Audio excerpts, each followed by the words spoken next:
যিনি পরম করুণাময় এবং অত্যন্ত দয়ালু। আমি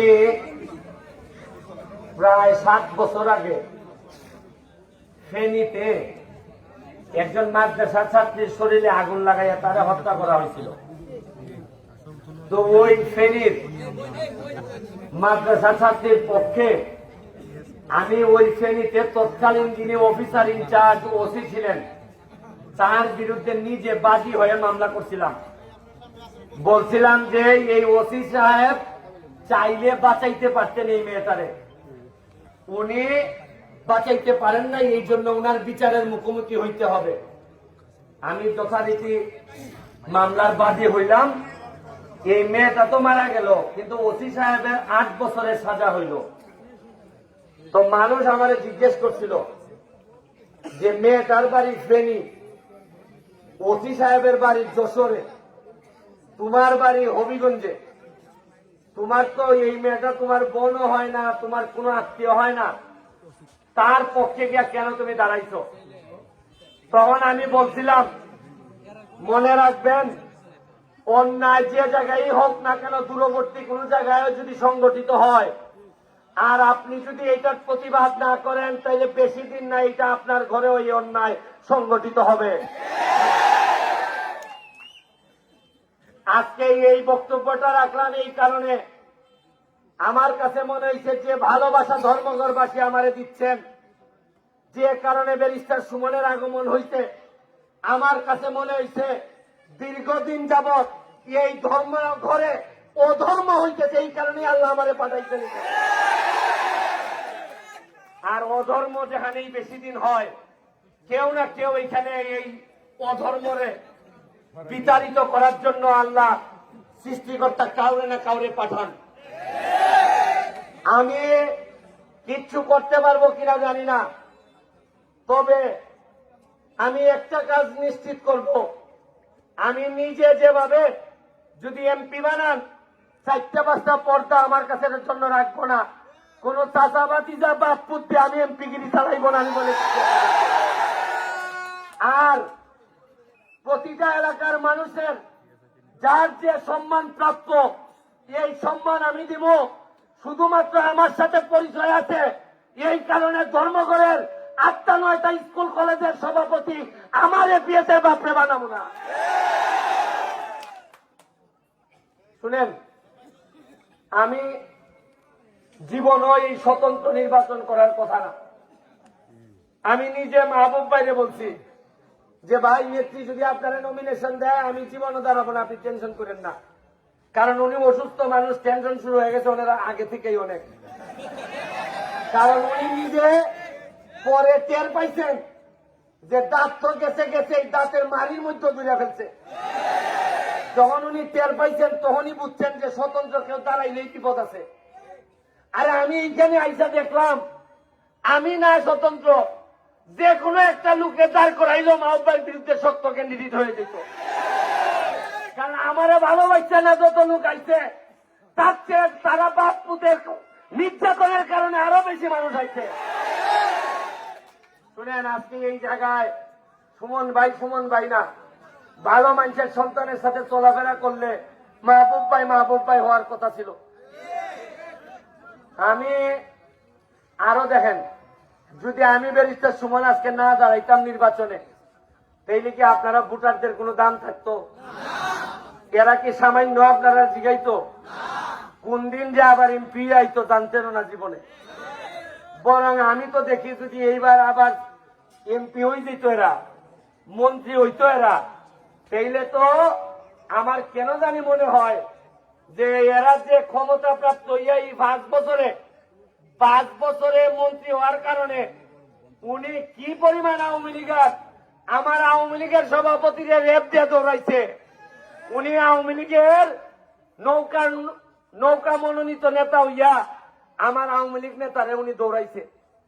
উনি কিরকম নেতা, কিরকম পাওয়ারফুল হয়েছিল উনি, যে আরেক বেটার বাপের নামের কলেজ নিজের বাপের নামে খোঁজা ফেলছে উনি। এই বুদ্ধি যে কে দিছে, আমি আসাদ আলী মৌলানা সাহেব বাইসা থাকলে কষ্ট পাইতেন, যে এ ভোট পরে কেটাই তাই গেছে রে ভোট দিয়ে আরেক বেটার নাম আমার নাম দেওয়াচ্ছে ভোট।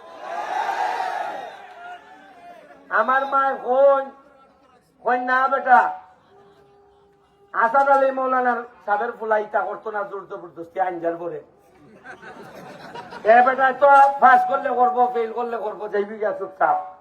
আমি কই না গো আম্মা, আসাদ আলী মৌলানা সাহেব অত্যন্ত ভদ্রলোক ছিলেন, কিন্তু এরা বাপ পুতের বান্ধব হয়ে যায় লোকটা যে তাল ধরছে গো আম্মা।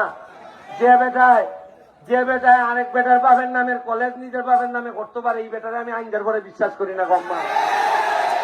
আমি আইনজার পরে এই বেটারে বিশ্বাস করি না। আমি সুজা গো আম্মা, আমি কইয়া দিছি আমি তো ব্যারিস্টার মানুষ, আমি সেরা দেখলে মানুষ চিনি। এ বেটারে আর বিশ্বাস করন যায় না গো আম্মা। এ বেটা গো আম্মা, ওই যে আপনি একটা কথা কই, বাঘের একটা খারাপ জিনিস আছে, একমাত্র প্রাণীর মধ্যে বাঘ। এ বেটার যদি বেশি ক্ষুধা লাগলে সে বাচ্চা হয়ে যায়। বাঘ কিন্তু যখন বেশি ক্ষুধা লাগে এর লেগে কিতা করে, বাঘিনী কিতা করে বাচ্চা ওরাই রাখে খালি। বাঘের স্বভাব হইলো বেশি ক্ষুধা লাগলে বাচ্চা খাইলায়। আর মিল ভাইলাম আমি মাহবালি ভাই করছে কিতা, আমরা সোনারঘাট নিজে বাচ্চা দেখবার লেগিয়া, নিজে কষ্ট কম করবার লেগিয়া আওয়ামী লীগের যে নৌকার 21 বাচ্চা আছিল এর মধ্যে 16 ফেল করে খাওয়াই লিছে, নিজের বাচ্চা নিজে খাই লিছে। আর মাধবপুর তো আমি কইতে পারি না, আল্লাহ মাহবুব জানে খিতা অবস্থা, তারা কইতে পারবা। আর মাধবপুর যদি নিজের বাচ্চা নিজে না খাইতো তখন অত মানুষ হয়নি। আমি আপনারা এখন আর এটা হইতাম না। 3-4টা স্বপ্নের কথা কইয়ারা বক্তব্য শেষ করি। প্রথম স্বপ্ন আমার, যদি আমারে আপনারা ইগল মার্কায় ভোট দিয়ে যদি নির্বাচিত করেন, প্রথম যে কাজটা আমি করব, নারী শিশু মাইনরিটি হিন্দু বৌদ্ধ খ্রিস্টান এদের নিরাপত্তা নিশ্চিত করব আমি। মহিলাদেরকে, আমার এলাকার মাধবপুর সোনারঘাটের মহিলাদেরকে যদি অন্য কেউ তো তার শরীরে হাত তুলতো দূরের কথা, জামাইও যদি অন্যায় ভাবে তারে মারুন তেলে পুলিশ হতে লাগবে। যে এলাকায় মহিলারা শান্তিতে থাকে না এই এলাকার কোনোদিন তাঁতির উন্নতি হয় না। আমি যদি দেখি আমার মা রেখেও মারছে, এটা আমার বেইনও গিয়া লাগবো। ফুলাবান মানুষ হয় না যদি মা শান্তিতে না থাকে। আর আমাদের এলাকার মহিলারা বাইক থেকে আইছে, আইয়া এইখানে আর খবর হইব, জানা যাইব, এরারে যারা করতে রাখে আচ্ছা। আমি দ্বিতীয় স্বপ্ন হইল গিয়া, যারা গাছ কাটুন, যারা আমার পানি নষ্ট করুন, যারা মাটি নষ্ট করুন, তারার সাথে আমি কোনোভাবেই সংসার করব না। কারণ আমি বিশ্বাস করি মাটির দাম এমনিতেই বাড়ে না, যদি মানুষ উন্নত হয়, সভ্য হয়, তখন এই মাটির দাম এমনিতেই বাইরে যায়। আর 3 নম্বর হইল, আমার একটা স্বপ্ন হইল গিয়া, প্রতি ওয়ার্ডে একটা করিয়া সরকারে দেখ না দেখ ব্যারিস্টারির পয়সা দিয়ে হইল ছোটখাটো একটা করে মাঠ বানাইবো আমি বাচ্চাদের জন্য। এবং এই মাঠে চেয়ারম্যান মেম্বারে বল দেওয়া লাগতো না। আমি ব্যারিস্টার সুমন নিজে ফুটবল খেলি, প্রয়োজনে আমার ব্যারিস্টার সুমন ফুটবল একাডেমি প্রতিটা এলাকায় মাঠ উদ্বোধন করবো আপনাদের সাথে ফুটবল খেলার মধ্য দিয়ে।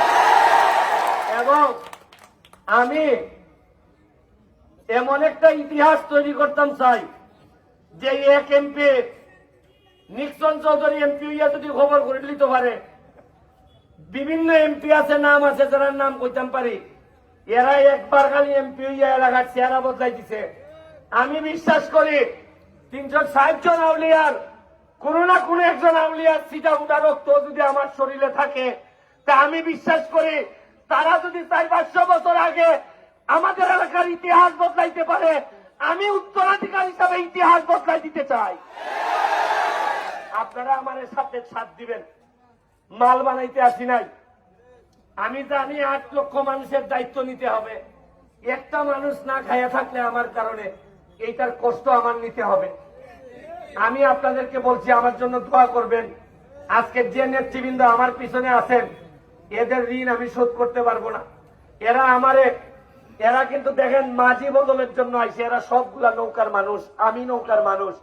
কালকে জননেত্রী শেখ হাসিনার সাথে আমার দেখা মিটিং এ উনারা আমাদেরকে ডাকছেন, আমার বাড়ির খবর দিতেছে, শেখ হাসিনা আইতেছে, ব্যারিস্টার এই দায়ী রাখতো না, অথচ আমি গেছি এই যে বোয়া আমার নেতা বলতে গানে গানে কয় তোমার অগ্রিম শুভেচ্ছা দেব, যে গণজাগরণ হচ্ছে উভয়ই নেই। আমি ওই জাগরণ দেখছো কিতা?